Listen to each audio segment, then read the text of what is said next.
اعوذ باللہ من الشیطان الرجیم بسم اللہ الرحمن الرحیم۔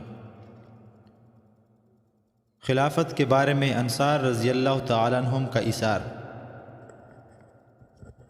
حضرت حمید بن عبد الرحمن حمری کہتے ہیں کہ جس وقت حضور صلی اللہ علیہ وسلم کا انتقال ہوا اس وقت حضرت ابوبکر رضی اللہ تعالیٰ عنہ مدینہ کے آخری کنارے میں یعنی اپنے گھر گئے ہوئے تھے۔ چنانچہ وہ آئے اور حضور صلی اللہ علیہ وسلم کے چہرے انور سے چادر ہٹا کر کہا، میرے ماں باپ آپ صلی اللہ علیہ وسلم پر قربان ہوں۔ آپ صلی اللہ علیہ وسلم زندگی میں بھی اور وفات کے بعد بھی کیا ہی عمدہ اور پاکیزہ ہیں۔ رب کعبہ کی قسم، محمد صلی اللہ علیہ وسلم دنیا سے تشریف لے جا چکے۔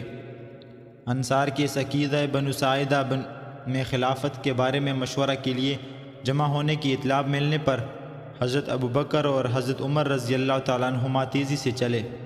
وہاں پہنچ کر حضرت ابوبکر نے گفتگو فرمائی۔ انصار کے بارے میں قرآن میں جو کچھ نازل ہوا تھا اور حضور صلی اللہ علیہ وسلم نے ان کے بارے میں جو کچھ فرمایا تھا وہ سب حضرت ابوبکر رضی اللہ تعالیٰ عنہ نے ذکر کر دیا، اور یہ بھی فرمایا کہ مجھے اچھی طرح معلوم ہے کہ حضور صلی اللہ علیہ وسلم نے فرمایا کہ اگر لوگ ایک وادی میں چلیں اور انصار دوسری وادی میں چلیں تو میں انصار کی وادی میں چلوں گا۔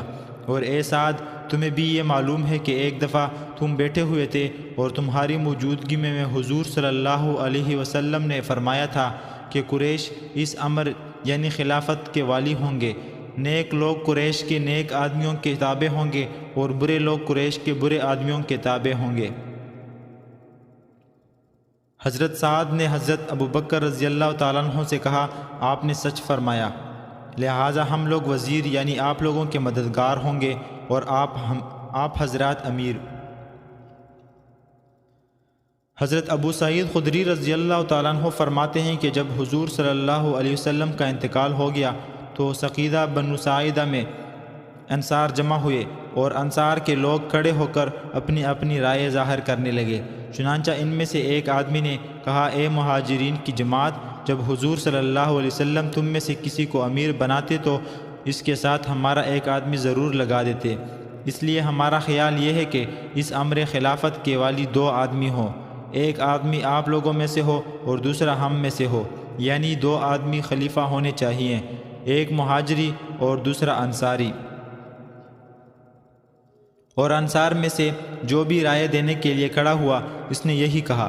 پھر حضرت زید بن ثابت رضی اللہ تعالیٰ عنہ نے کھڑے ہو کر کہا کہ رسول اللہ صلی اللہ علیہ وسلم مہاجرین میں سے تھے، لہٰذا اب امام بھی مہاجرین سے ہونا چاہیے اور ہم لوگ اس کے معاون و مددگار ہوں گے، جیسے کہ ہم لوگ حضور صلی اللہ علیہ وسلم کے معاون اور مددگار تھے۔ اس پر حضرت ابوبکر رضی اللہ تعالیٰ عنہ نے کھڑے ہو کر کہا، اے جماعت انصار، اللہ تمہیں جزائے خیر عطا فرمائے اور تمہارے اس بولنے والے کو ثابت قدم رکھے۔ اللہ کی قسم اگر تم اس کے علاوہ کچھ اور کرتے تو ہماری صلح نہ ہوتی۔ پھر حضرت زید بن ثابت رضی اللہ تعالیٰ عنہ نے حضرت ابوبکر رضی اللہ تعالیٰ عنہ کا ہاتھ پکڑ کر کہا، یہی تمہارے خلیفہ ہیں، اس سے بیعت ہو جائے۔ حضرت قاسم بن محمد رحمہ اللہ فرماتے ہیں کہ جب حضور صلی اللہ علیہ وسلم کا انتقال ہوا تو حضرات انصار رضی اللہ تعالیٰ عنہم حضرت سعد بن عبادہ رضی اللہ تعالیٰ عنہ کے پاس جمع ہوئے۔ پھر حضرت ابوبکر، عمر اور ابو عبیدہ بن جراح رضی اللہ تعالیٰ عنہم بھی ان حضرات کے پاس آ گئے۔ چنانچہ حضرت خباب بن المنذر رضی اللہ تعالیٰ عنہ جو کہ بدری صحابی ہیں، انہوں نے کھڑے ہو کر کہا کہ ایک امیر ہم میں سے ہو اور ایک امیر تم میں سے۔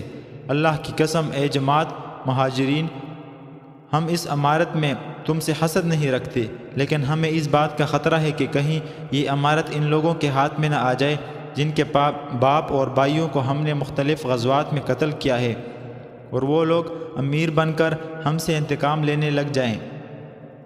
تو ان سے حضرت عمر رضی اللہ تعالیٰ عنہ نے کہا کہ جب ایسا ہو تو تمہیں ان کے مقابلے میں مر جانا چاہیے۔ پھر حضرت ابوبکر رضی اللہ تعالیٰ عنہ نے گفتگو فرمائی اور فرمایا، ہم امیر ہوں اور تم وزیر، امیر کے مددگار، اور یہ امارت ہمارے اور تمہارے درمیان بالکل دو برابر حصوں میں ہو، جیسے کہ کھجور کا پتا بالکل دو برابر حصوں میں تقسیم ہو جاتا ہے۔ چنانچہ حضرت بشیر بن سعد ابو نعمان رضی اللہ تعالیٰ عنہ نے لوگوں میں سے سب سے پہلے حضرت ابو بکر رضی اللہ تعالیٰ عنہ سے بیعت کی۔ جب تمام لوگ حضرت ابو بکر رضی اللہ تعالیٰ عنہ کے خلیفہ بننے پر متفق ہو گئے تو انہوں نے لوگوں میں کچھ مال تقسیم کیا،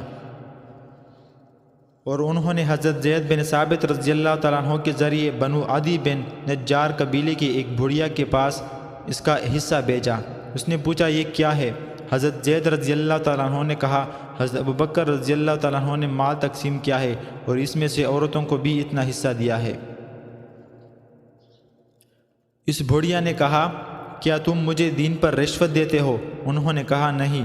اس بھڑیا نے کہا کیا تمہیں اس بات کا ڈر ہے کہ میں جس دین پر قائم ہوں اسے چھوڑ دوں گی؟ انہوں نے کہا نہیں۔